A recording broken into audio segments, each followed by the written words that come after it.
Most fighters leave the octagon with a busted lip or a black eye. Joanna Jedrzejczyk left looking like she had gone 10 rounds with a freight train.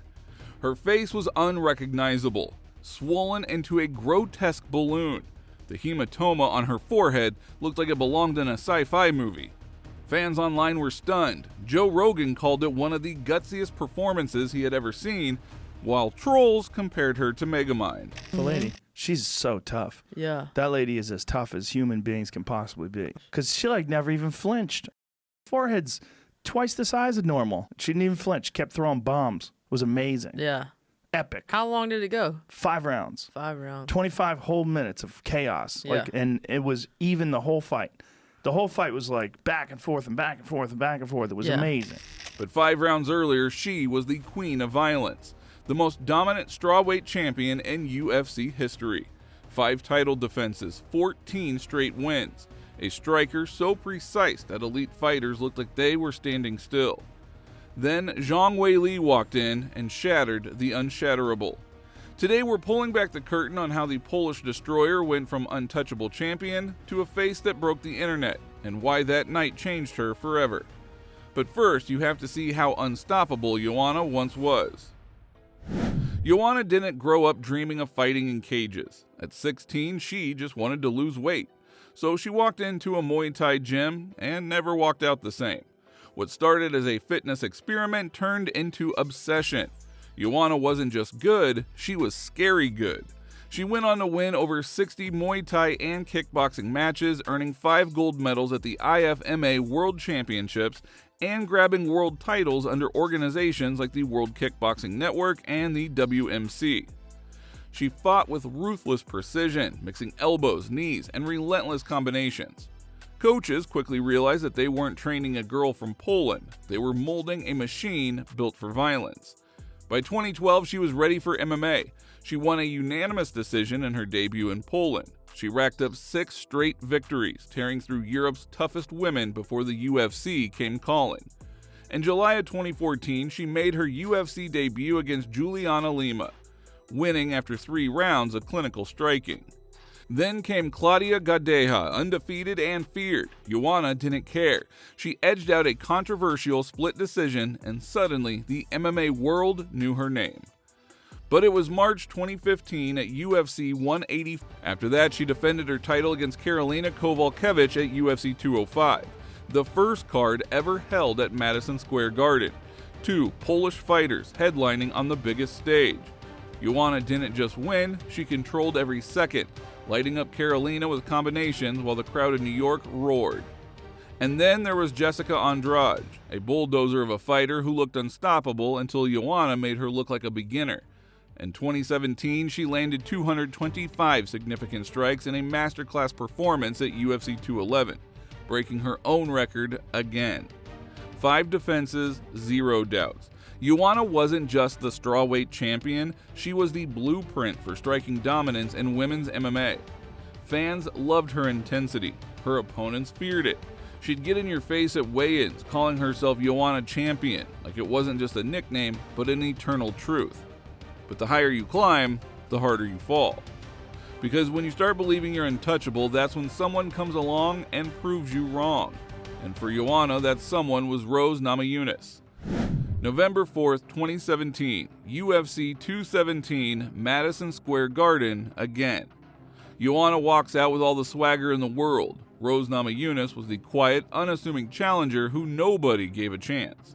In the pre-fight build-up, Joanna mocked her relentlessly. She told Rose that she wasn't mentally strong. She screamed, "You're not ready" at face-offs, trying to break her the way that she broke everyone else. This press conference is a little bit too much, and after the second face-off, she's going to be more stressing out about our fight on Saturday. So I think you cannot be the champion because you just can't do this. You can't deal with the media. You cannot deal with the pressure. It's too much for you. But Rose didn't flinch. When the cage door closed, the world saw something no one expected. Just 3 minutes into the first round, Rose landed a left hook that changed everything. Joanna's legs buckled. She collapsed to the canvas, TKO. The undefeated queen was dethroned. Fans were stunned, analysts couldn't believe it. Joanna, who had looked unbreakable for years, was suddenly human. In the rematch at UFC 223, Joanna promised revenge. She talked about reclaiming her throne. But when the fight ended, the scorecards told the truth. Rose beat her again. No excuses, no controversy, the aura was gone. For Joanna, it wasn't just 2 losses, it was a shattering of identity. She had built herself up as the boogie woman, the one that nobody could touch, and Rose, soft-spoken, almost shy Rose, blew that myth apart. From that moment, Joanna's career became a desperate chase to prove that she was still the queen. But in MMA, once your aura of invincibility is gone, you can't just will it back. She would win some fights here and there, but it wasn't the same. Her confidence looked forced. Her trash talk didn't hit as hard. Rose had done what no one else could. She broke Joanna's mind as much as her body. Joanna wasn't the type to fade quietly. She kept saying the same thing, "I'm still the queen." And to be fair, she wasn't losing to just anyone, only to champions. After the Rose rematch, she picked herself up and outclassed Tecia Torres in July 2018. It was a clean, dominant performance, but people were no longer in awe. They were asking, is Joanna still the killer she once was? And instead of staying at strawweight, she took a bold gamble, moving up to flyweight to fight Valentina Shevchenko for the vacant 125-pound title.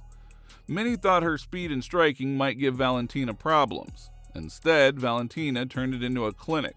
Joanna's volume wasn't enough against the precision of a bigger, more calculated striker. That loss in December 2018 stung. It wasn't just another defeat. It was proof that Joanna's relentless style had limits. She wasn't the invincible machine anymore. She was human. Still, Joanna refused to quit. After a year off, she came back down to strawweight and beat Michelle Waterson-Gomez in 2019. 5 rounds, unanimous decision. She looked sharp, but the fire wasn't as bright.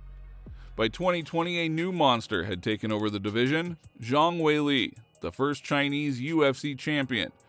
Zhang was powerful, explosive, and had just flattened Jessica Andrade in under a minute. The UFC booked Joanna versus Zhang for UFC 248, the fight that would define her career. In the lead-up, Joanna's confidence was unshaken. She told anyone who would listen that Weili wasn't ready for her pace, her precision, her championship experience. She even taunted Zhang Weili publicly, wearing a gas mask during a stare-down, mocking China during the early COVID-19 outbreak, something that drew some heavy backlash. But none of that mattered once the cage door shut. This wasn't just a fight for the belt, this was Joanna's last chance to prove to the world and to herself that she was still the queen of violence. And boy, oh boy, was that fight violent. What happened that night would change her life forever. From the opening bell, you could feel it. This was going to be a war. Joanna came out sharp, snapping jabs, moving like the old champion. Zhang Weili answered with thunderous counters. Neither woman backed down. By round 2, the crowd was on its feet. Both fighters were landing bombs, but then something strange started happening to Joanna's face. At first, it was just swelling above her left eyebrow, but by the end of the round, it was bigger. Round 3, the swelling turned grotesque. Commentators Joe Rogan and Daniel Cormier couldn't stop talking about it. The hematoma ballooned with every punch. Joanna's forehead looked like an alien. Fans on social media were in shock, posting pictures mid-fight. Round 4. Most fighters would have crumbled, but Joanna kept pressing forward, throwing combinations like a machine. Her face now a horrific mask of damage. Zhang Weili was hurting too. Both women looked like they had been through a car wreck. The punch, though, that I think made this really get bad was this one here in the 4th round, where you can see a punch gets landed directly right in the middle of that hematoma, and you can even see in slow motion like the fluid that's in that hematoma kind of ripple and spread out. Round 5, the hematoma reached its peak.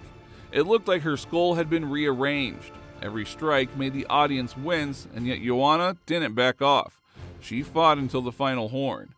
When the decision was announced, a split decision win for Zhang Weili. In a weird way, it almost didn't matter who got the belt.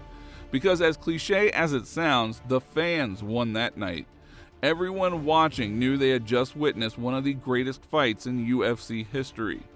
One of the greatest fights that you will ever see in your life is Weili Zhang versus Joanna Jedrzejczyk. And I don't mean female fight. One of the greatest fights you'll ever see is that fight. It was named the fight of the year by every major MMA outlet.